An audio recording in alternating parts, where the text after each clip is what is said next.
지난 1월 동거하던 남성을 살해하고 시신을 유기한 혐의로 구속 기소된 A씨가 과거 미성년자를 상대로 성매매를 강요했던 사실이 드러나 충격을 주고 있습니다.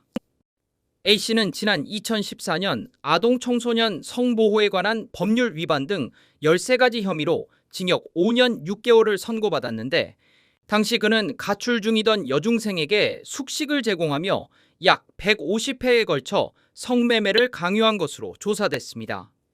성매수자들은 회당 15에서 20만 원을 내고 여중생과 성관계를 가졌고 A씨는 하루 평균 약 80만 원을 챙겼습니다. 당시 재판부는 13세 청소년을 하루 5, 6회씩 성매매시키며 착취한 것은 죄질이 매우 불량하다고 판시했습니다. 출소 후에도 A씨의 범행은 멈추지 않았습니다. 2021년 배달 일을 하며 알게 된 남성 B씨와 동거하다 끝내 살해했는데 평소 지속적인 폭행과 금전적 착취도 일삼았던 것으로 드러났습니다. 상처는 좀 주기적으로 좀 많이 보였어요. 폭행이 좀 심해진 것 같아요. A씨는 범행 당일 오토바이 주유비 문제로 다투다가 B씨를 우발적으로 살인했다고 주장했지만 범행 전후 행적과 주변 진술로 볼 때 계획범죄 가능성도 제기되고 있습니다. A씨는 범행 후 시신을 양평 두물머리 인근 강가에 유기했다고 말했는데 총 85번의 수색에도 아직 시신을 찾지 못한 상태입니다.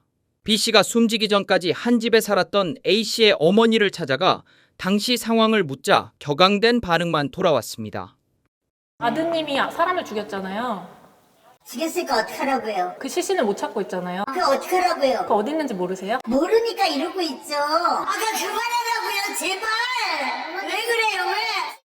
유가족과 동료들은 B씨의 죽음을 비통해하며 하루빨리 시신이 가족의 품으로 돌아오길 바라고 있습니다. 우리 아들 찾은 왜? 우리 아들 어디 가서 찾으면 되나요? 우리 아들 시신이라도 가슴이 아파 죽겠어요. 그러니까 엄마. 아니 우리 아들 어디 있을까? 서울 북부지법은 다음 달 7일 공판 기일을 열어 A씨의 살인 혐의 재판을 진행할 예정입니다.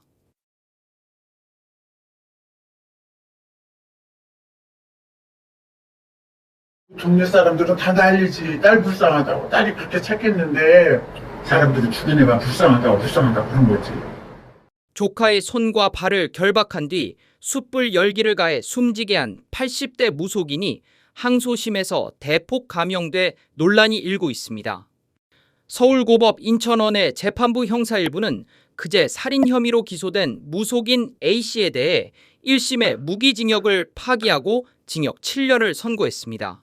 해당 사건은 2024년 9월 인천 부평구의 한 음식점에서 발생했습니다.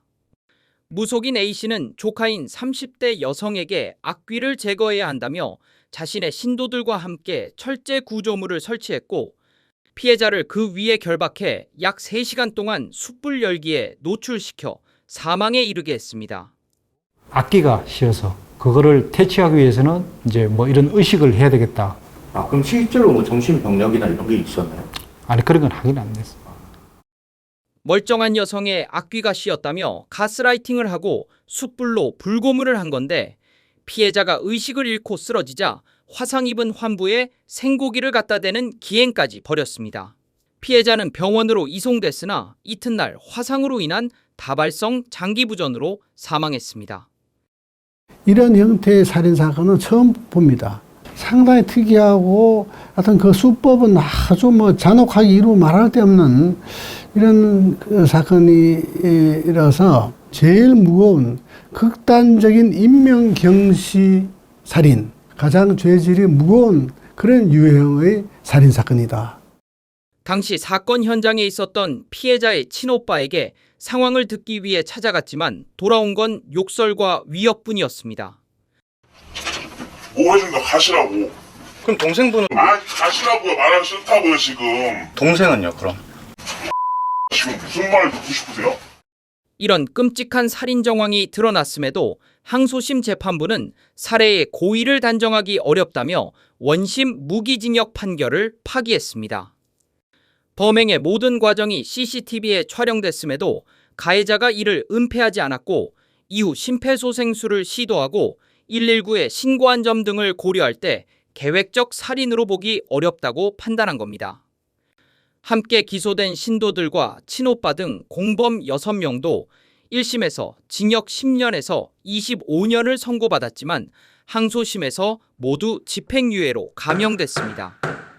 이 소식을 접한 누리꾼들은 그동안 봤던 살인사건 중 가장 끔찍한데 감형이라니 우리나라 판사들이 제정신이냐며 분노를 쏟아냈습니다.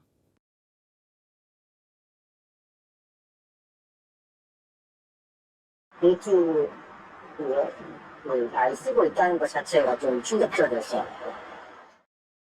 지난해 5월 27일 10대 소녀 가출 신고를 받고 수사를 하던 경찰이 뜻밖의 현장을 발견했습니다. 경기도 의왕시에 위치한 오피스텔에서 한 남성과 함께 있던 소녀를 찾은 건데 오피스텔 복층 공간에는 또 다른 여성의 시신이 방치되어 있었습니다. 사망자는 20대 여성이었는데 얼굴에는 비닐이 씌워져 있었고 기괴한 모습으로 누워 숨진 상태였습니다. 함께 있었던 남성은 극단적 선택을 결심하고 SNS를 통해 이 여성과 동반 자살을 하기 위해 만났다고 진술했는데 자신이 잠든 사이 여성이 먼저 숨졌다고 주장했습니다. 하지만 이 남성이 로또 복권을 사고 생필품을 구매하는 등 자살과는 상반된 일상적 행동을 이어간 정황이 드러나며 사건의 진실을 둘러싸고 논란이 커졌습니다. 자살을 하고 나면 이제 그 향후를 계획할 일이 없는데 피해자가 과연 자살을 실제로 하려고 했던 사람은 맞는가? 특히 이 남성이 동반 자살을 시도한 20대 여성이 집에 있다고 말하며 10대 소녀를 오피스텔로 유인한 점도 진술 신빙성에 의문을 더했습니다. 여성 피해자가 동시에 존재한다는 걸 알려줌으로써 이 심리적 장벽을 허물고 완전히 본인에게 의존하도록 여성을 자기 마음대로 통제할 수 있다라고 하게 되면 제일 먼저 통제하는 것이 이제 성적인 착취, 그런 것들이 많이 이루어집니다. 법조계에서는 처음부터 죽을 생각 없이 함께 죽자고 속였다면 살인에 가깝다는 지적이 나왔습니다.